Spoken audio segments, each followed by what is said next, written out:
Isso, Messias. Ah, Podemos falar da Inter, cara? vamos falar. Porque assim, é... Como é que a gente pode dizer? Cara, ó, Foi um jogo foi tumultuado, um jogo né? tumultuado, foi um jogo movimentado. A gente não assistiu ele como o jogo principal, mas a gente deixou no cantinho ali, porque eu falei, é importante a gente ver, porque eu sei que esse jogo vai acontecer coisas, porque era o jogo dos gigantes, né? O jogo dos maiores times, apesar de não ser o jogo que foi os jogos mais atrativos, né? A Sim. galera tava mais querendo ver PSG Aston Villa, o Barcelona Se o Real Madrid ia Dortmund. fazer alguma Se coisa. tinha a questão do Madrid. Esse jogo, por mais que fossem equipes gigantescas, tradicionalíssimas e que estão jogando um futebol ok, né? Não Ah, diria que é um super futebol, acho que os melhores são, claro, PSG, Arsenal e Barcelona. Mas é um jogo que ficou mais ofuscado pelos outros, apesar de ter sido um puta confronto, né?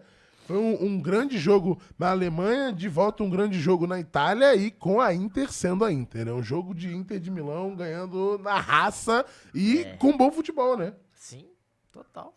Acho que assim, o Bayern fez o que tinha que fazer, né? Que era Fez, se atacar, esforçou pra foi caralho, pô. pra cima, teve chance. Era um jogo difícil pra Inter, porque eu acho que de todos os times que sobraram, era o único time que fisicamente batia com ela, né? Porque o time do Bayern é um time forte, é um time físico, é um time que explora muito esse jogo também. Então eu acho que a Inter de Milão, ela sabia disso e sabia que poderia ter dificuldade, só que a frente do Bayern, eles são mais móveis, né? Eles são jogadores do 1 contra 1, por mais que tenham uma força, um físico legal. O Kane, o Sané, enfim, todos os jogadores que estão aí, Musiala, que infelizmente também não conseguiu estar tão presente assim, mas de uma maneira geral, o Bayern de Munique não conseguiu implementar mais esse jogo que ele queria, que era ter mais a bola e qualidade. Pressionar, só pressionar. A Inter, ela conseguiu contra-atacar, ela conseguiu levar perigo. O Bayern, ele não conseguia segurar a Inter pra isso. E lógico, também tava jogando em casa. Isso é o primeiro ponto, né? O segundo ponto que eu acho é que era um jogo pra ir pra trocação, era um gol de diferença, né, Caio? Sim. Então, tipo assim, eu entendo isso. E ficou um gol de ir pra prorrogação, assim. Um gol e todo mundo desesperado, o jogo no drama e jogo no detalhe. Eu acho que isso até enriqueceu a maneira que o Bayern saiu enriqueceu a Champions do Bayern, tá? O ano do Bayern não é tão bom, ele vai provavelmente ganhar a Bundesliga, mas o ano do Kompany lá não é tão legal ainda, vai precisar reestruturar, já tava reestruturando, né? É uma reestruturação com o Kompany, acho que ele vai ficar mais tempo, o primeiro grande ano dele aí, nesse comando de um time desse tamanho, mas o Bayern de Munique, ele precisa entender que ele precisa se blindar. O problema do Bayern, ele é muito mais extra-campo do que em campo, assim. Ele precisa se blindar fora dele pra tudo começar a voltar ao normal. Nos últimos anos foram muito tumultuados e esse é um problema que aconteceu muito recente. E a gente precisa sempre falar desse fator, que esse contexto ele influencia demais em campo, né? Esse ano tá sendo uma mudança, parece, de estrutura, de comando e como tá funcionando. Já a Inter de Milão, Caio, de todos os times que tá na semifinal aí, é o time mais maduro.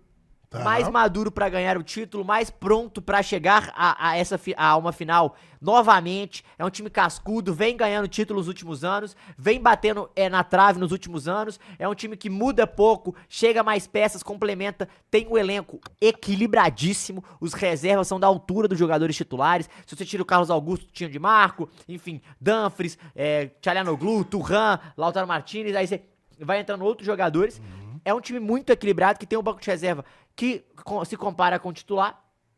E é um time que erra muito pouco. E vai ser um jogo, pra mim, interessantíssimo contra o Barcelona. Porque é um time muito maduro, mentalmente, fisicamente. Um time muito estruturado. Contra um time que tava avassalador, com a juventude em dia, com Hans Flick, euforia. Então, assim, vai ser um confronto, pra mim, muito legal e pra mim vai ser muito difícil pro Barcelona. Talvez o pior confronto que ele poderia pegar numa possível semifinal. Foi, né? Você tava comentando isso e pode deixar na geral, Maurício. E eu queria saber de você, Veloso, porque tanto o Matheus, tô ouvindo o Matheus falou isso, já tem até uns 2 programas, eu vi um vídeo do VSR ontem falando desse jogo de Inter e Bayern, que a Inter vem forte pra ser campeão e ninguém tá prestando atenção. Você concorda com isso ou você acha que estão dando a atenção necessária de acordo com o futebol que eles estão jogando mesmo e é isso aí? Não, não é de hoje, tá? Não é de hoje. O futebol italiano passou por uma fase realmente nenhum time estava conseguindo competir ali na Champions, mas não é dessa temporada que a Inter tá chegando, é um time muito sólido. Só que como é um time que não tem aqueles jogadores midiáticos, não é aquele time que joga aquele futebol encantador, não joga numa liga que atualmente tem tanta mídia, a gente deixa de lado. Mas esse time da Inter é muito difícil de ser batido.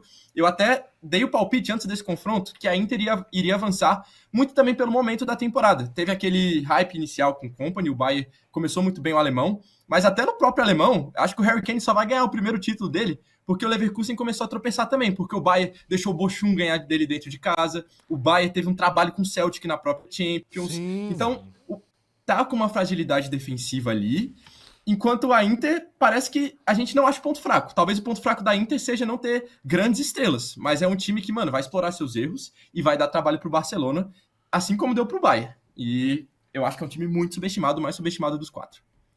E temos que falar dele, Matheus? Quem? Lautaro Martinez? Temos que falar dele e temos que falar dele também. Quem? Você viu a entrevista do Wesley Sneijder? Não. Cara, o Sneijder deu uma entrevista pro Quesada muito boa. O que ele falou?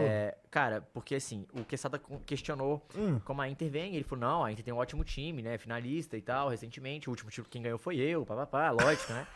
Aí jogou e ele inchado, né? Inchado, sim, tá inchado. Ele tá. Aí ele vira o Quesada fala, tem alguém desse time, quem pode ser campeão melhor do mundo? Ele, o Barcelona tem o Rafinha, né, o Vinícius, o Bellingham, esses jogadores são todos midiáticos, estão falando muito nele e tal, mas aí o cara, mas a Inter, tem alguém que possa ganhar? Ele falou, cara, se eu não ganhei em 2010, acho difícil alguém ganhar agora. Que isso, meteu os pentas. Os pentas estão nessa, né? O Vampeta é isso, né? Quem ganhou, ganhou, 2002. Mas você pode falar uma coisa? Cara, ele tá certo, cara. Nesse time ele tá certo. Porque esse time ele é muito mais coletivo, ele não tem um nome. Óbvio, o nome é o Lautaro, mas defensivamente o Bastoni faz uma temporada absurda. O Barella é um jogador absurdo. Os laterais são excelentes. O Thuram encaixou como uma luva com o Lautaro. São vários pontos.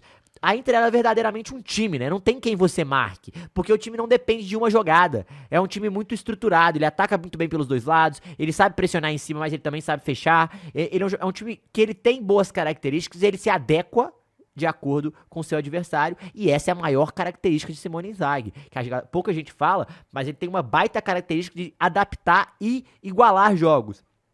Dito isso, é importante dizer que a temporada do Lautaro é absurda. Se não me engano, é a 8ª temporada dele pela Inter de Milão.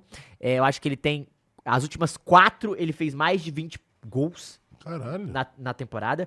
É um dos líderes desse elenco, é o capitão, é o cara que tá jogando muita bola e tem que bater palma, porque ele é um cara diferente. Ele não tem sido o cara decisivo, Caio. Ele não tem sido o cara decisivo na Série A, mas ele é o cara decisivo da Champions League. É o cara que tem feito os gols importantes, é o cara que tem carregado, e é a cara desse time, um jogador subestimado, que entrega muita coisa e pouco se fala dele em campo. Esse é Lautaro Martinez, que ficou muito queimado pela Copa do Mundo. Não, e ele é muito identificado com a Inter, né? Muito. Isso acaba sendo uma questão que traz... A gente vê até que depois que ele faz o gol, que vai pra torcida e é aclamado lá, a galera vai à loucura.